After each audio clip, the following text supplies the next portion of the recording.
Okay, this is a very interesting interview kay Kiko Barsaga. Full of, siguro contradiction.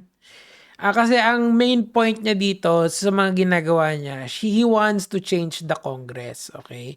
He wants to change the system, pero he benefits from it. And aaminin niya yun dito. Sige, dahan-dahanin muna natin. In Congress, but he's Okay. also successful in the field of law. He taught as a lawyer. He has been involved in Okay, very so- high-profile cases, including the Corona impeachment and the ABS-CBN franchise Renewal. issue, yung sa franchise renewal. So yes, he makes money and he gives me money. So, nung binibigyan ka ng pera, dinidisplay mo. Kaya na ano yung mga tao. Daming pera.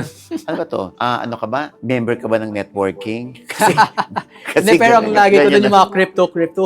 Joke lang yun. Yan, dami niyang pera. 1 million yan almost. Oh. Oh. Ako wala akong alam sa mga crypto. If anything, pag pinasok ko yung pera ko sa crypto, maubusan ako. So, Like, I have no admit that you are a product of nepotism. Ito na. Yes. I mean, that's pera ko sa crypto. Maubusan ako. so, Like, I have no financial ability in cryptocurrency. so inaamin mo na nepo baby ka. Yes. I mean, that's where it first starts. You have to admit that you are a product of nepotism. I myself am a product of political dynasty. And not just a political dynasty. We are one of the oldest dynasties in Cavite. If you Exactly. And ang masakit dito, wala naman silang iniiba doon sa system.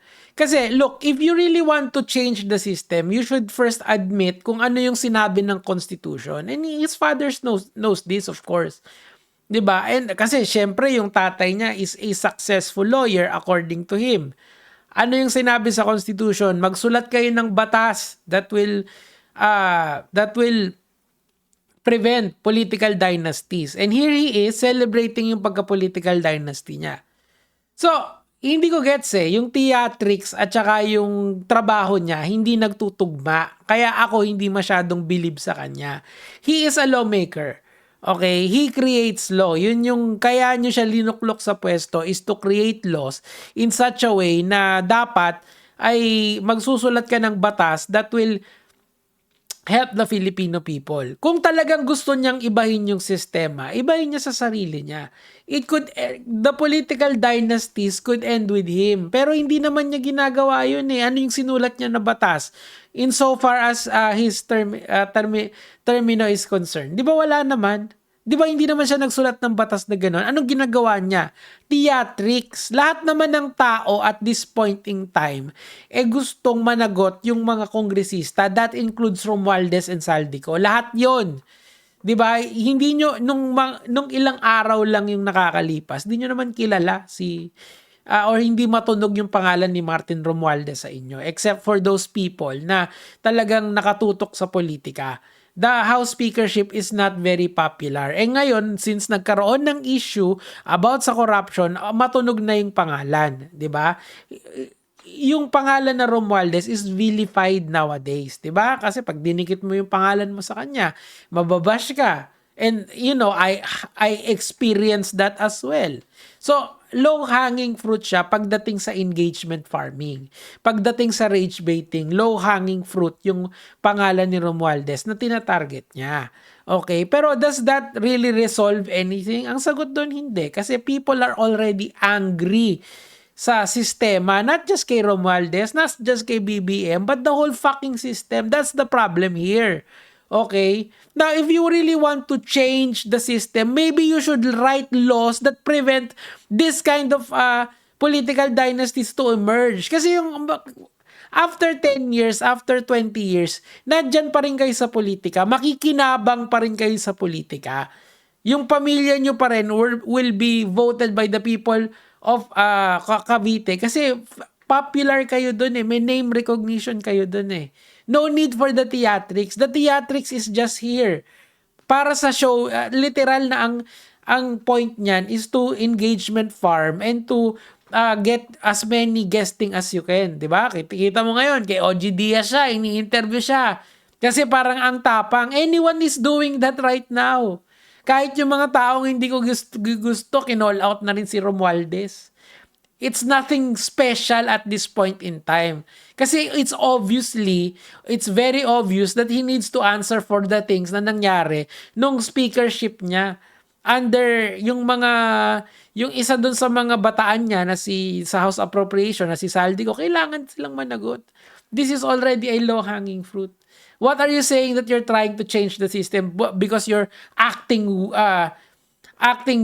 weird, 'di ba? Kasi yun yung ginagawa niya, he's acting anong tawag dito, yung rude, acting deviant, 'di ba? Kasi ganyan yun yung he is deviating from the standard politician that we know. It does not imply na kapag nagwawala ka sa social media is wala kang ginawang hindi ka rin katulad ng mga congressman na nakaupo ngayon. The fact of the matter na nakikinabang pa rin kayo dun sa sistema na sinabi ng 1987 Constitution na ibahin nyo na, tanggalin nyo na yung mga political dynasty, di paano pa ako maniniwala sa'yo? If fundamentally, nakikinabang ka pa rin doon. This is mere theatrics, mga lods.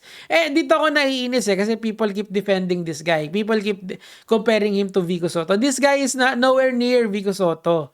He has been in the LGU as councilor for the longest time. Anything that he did na nagbarka, wala. He is just a Barsaga. That's why he's here. I mean, yung pinsan niya ng maingay, na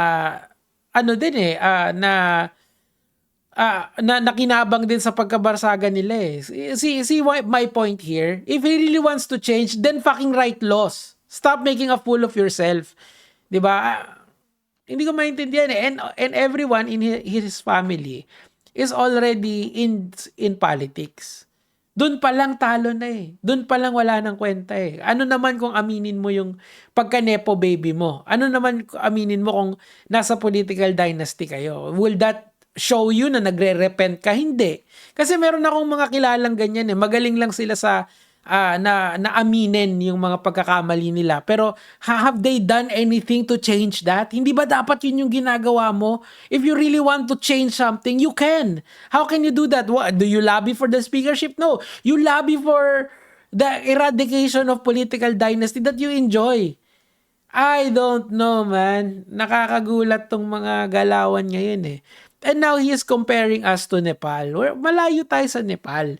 Kasi as long as the police and the military will uphold their end of their duty in the Constitution, walang mangyayari sa Pilipinas, mga lods. 'Di ba? Yes, pwede kayong magkaroon ng civil unrest because of the corruption, pero I hope it stays peaceful kasi I don't want this country to burn in the ground na ang unang masasaktan ay yung mga frontline at pupunta sa rally. That is just a very careless thing to say dito sa atin. Kasi this guy, although sinasabi niya na wag niyong sisirain yung Congress, pero he's making the allusion that we are like Nepal. We are nothing like Nepal. May order pa naman dito kahit papano. Ang meron lang tayo talaga dito isang damakmak na mga corrupt na opisyal. And let's start by eradicating the nepotism and the political dynasty. And how do we do that? Do we do that with fire and stone? Of course not. We don't do that with that. We do that by using our language, our intellect, your capacity to write laws. You are a congressman. So what do? You write laws. Hindi yung ganito na nagmi-media rounds kayo para kanya-kanyang 15 minutes of fame. 'Di ba? If there is some politician right now that should be an exemplary example of kung paano talaga ang galawan, it's Vico Soto. 'Di ba? Kita naman may epitome ngayon ng maayos na politiko that can be na pwedeng gamitin. Ang problema kasi itong si Barsaga, he's just noisy. 'Di ba? Parang of course it will create clicks, it would create a lot of happy people na galit kay Romualdez. At this point in time, your anger kay Romualdez is justified. Kasi nga siya yung speaker Yung galit nyo kay Saldico is justified. Kasi siya yung House Appropriation Yung galit nyo sa mga congressman, even kay BBM, is all justified because of the rampant corruption na na-uncover mismo nung presidente.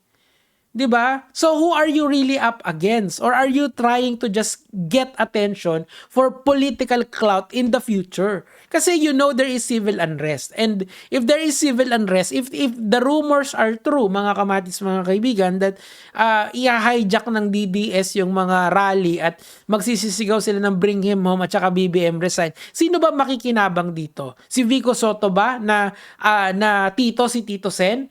Na may pinapakita silang picture ngayon na katabi niya si Romualdez, hindi ba siya yung makikinabang dito na magiging makakasama siya sa majority block ng mga senators na mga kongresista ni VP Sara? Look at how the political game is being played. Congress is played by the numbers, okay? Mas marami kang kaalyado doon, mas maraming mas makokontrol nyo kung ano yung batas, kung ano yung mga isusulong nyo, ay yung mga agenda nyo doon sa Congress floor. And Senate can't do so much kasi meron din silang agenda. So you have to have at least a good number of congressmen na kaalyado mo. 'Di ba? Kaya siguro in a way yung tama siguro yung sinasabi nila na yung speakership change is more of a visual thing rather than an operational change or a fundamental change. Well, hindi pa natin alam. Let's see kung ano yung mangyayari sa kanila. They will also have their infracom hearings and their tricoms and their quadcoms. Would they go for the impeachment by February 6, 2026? We don't know that. Pero ang akin lang talaga, Barsaga, kung talagang gusto mo ng pagbabago, simulan mo sa sarili mo, idol. You are an intelligent individual. But the thing is, I know you're gaming the system. I can see that. Wag ako, bata. Yun lang naman po yung sa akin for today, Gege, mga lods.